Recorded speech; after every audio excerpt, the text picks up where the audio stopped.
আসসালামু আলাইকুম ওয়া রাহমাতুল্লাহি ওয়া বারাকাতুহু। আলহামদুলিল্লাহ ওয়াহদাহু ওয়াসসালাতু ওয়াসসালামু আলা মান লা নাবিয়্যা বা'দাহু। আন মুআয ইবনে জাবাল রাদিয়াল্লাহু তাআলা ক্বালা ক্বালা রাসূলুল্লাহ সাল্লাল্লাহু আলাইহি ওয়াসাল্লাম মান কানা আখিরু কালামিহি লা ইলাহা ইল্লাল্লাহ দাখালাল জান্নাহ। সম্মানিত মুসলিম বৃন্দ, আমরা সর্বপ্রথম সেই মহান আল্লাহ রাব্বুল আলামিনের শুকরিয়া আদায় করি, যে মহান আল্লাহ রাব্বুল আলামিন শত ব্যস্ততা সত্ত্বেও আল্লাহ রাব্বুল আলামিন আমাদেরকে তার প্রিয় নবী হজরত মুহাম্মদ সাল্লাল্লাহু আলাইহি সাল্লাম এর বাণী শোনার এবং সে অনুযায়ী আমাদেরকে আমল করার মতো এবং তার বন্ধুকে কী করার মতো আল্লাহ রাব্বুল আলামিন আমাদেরকে হায়াত তাইয়্যিবা দান করেছেন। এই জন্য আমরা শুকরিয়া স্বরূপ সকলেই বলি আলহামদুলিল্লাহ। অতঃপর দরুদ ও সালাম বর্ষিত হোক সাইয়্যিদুল মুরসালিন খাতামুন নবীন রাহমাতাল লিল আলামিনের উপর। আমরা সংক্ষিপ্ত আকারে দরুদ শরীফ পাঠ করে নেই, সকলে বলি সাল্লাল্লাহু আলাইহি ওয়াসাল্লাম।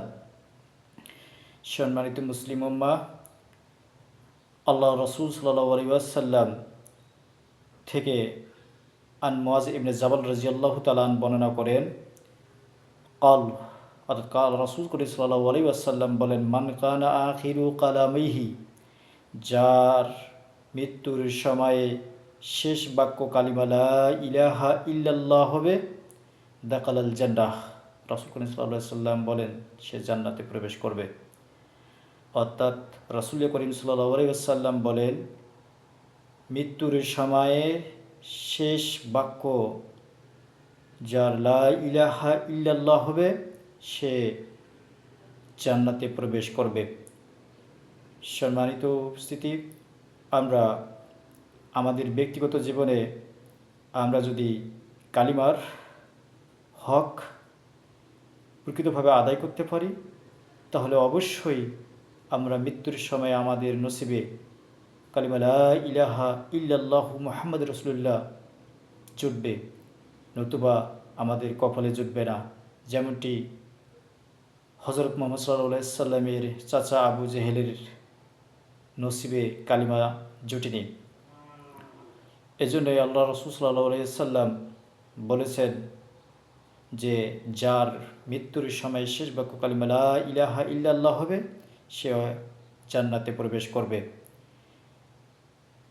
আমরা যদি কালিমার প্রকৃত হক আদায় করতে চাই, তাহলে কালিমার 3টি মৌলিক বিষয়ের দিকে আমাদেরকে অবশ্যই গুরুত্ব দিতে হবে। 1, মুখে স্বীকৃতি দিতে হবে। 2, অন্তরে বিশ্বাস করতে হবে। 3, কাজে পরিণত করতে হবে।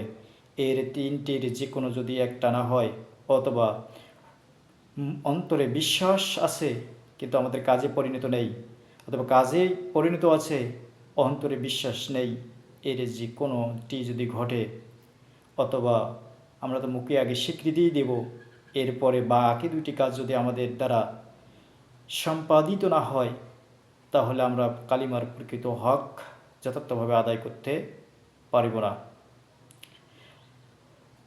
আল্লাহ রাসূল সাল্লাল্লাহু আলাইহি ওয়াসাল্লাম আরও বলেন, আন জাবির রাদিয়াল্লাহু তাআলা ক্বাল সামিতু রাসূলুল্লাহ সাল্লাল্লাহু আলাইহি ওয়াসাল্লাম ইয়াকুলু আফজালুজ যিকরি লা ইলাহা ইল্লাল্লাহ ওয়া আফজালুদ দুআ আলহামদুলিল্লাহ।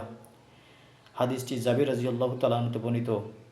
তিনি বলেন, রাসূল সাল্লাল্লাহু আলাইহি সাল্লামের কাছ থেকে আমরা শুনেছি বা আমি শুনেছি, সর্বোত্তম জিকির হলো কালিমা লা ইলাহা ইল্লাল্লাহ, আর সর্বোত্তম দোয়া হলো আলহামদুলিল্লাহ।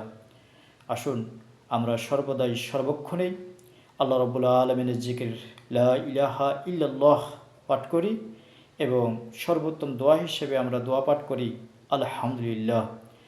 আমাদের মুমিনের সর্বক্ষণ শব্দ সময় যে অবস্থায় থাকি না কেন, আমাদের এই 2টি বাক্য সর্বদাই পাঠ করা আমাদের মুসলিম হিসেবে একান্ত আবশ্যক কর্তব্য।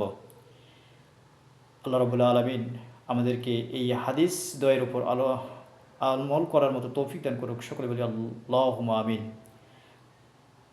আসসালামু আলাইকুম ওয়া রাহমাতুল্লাহি ওয়া বারাকাতুহু।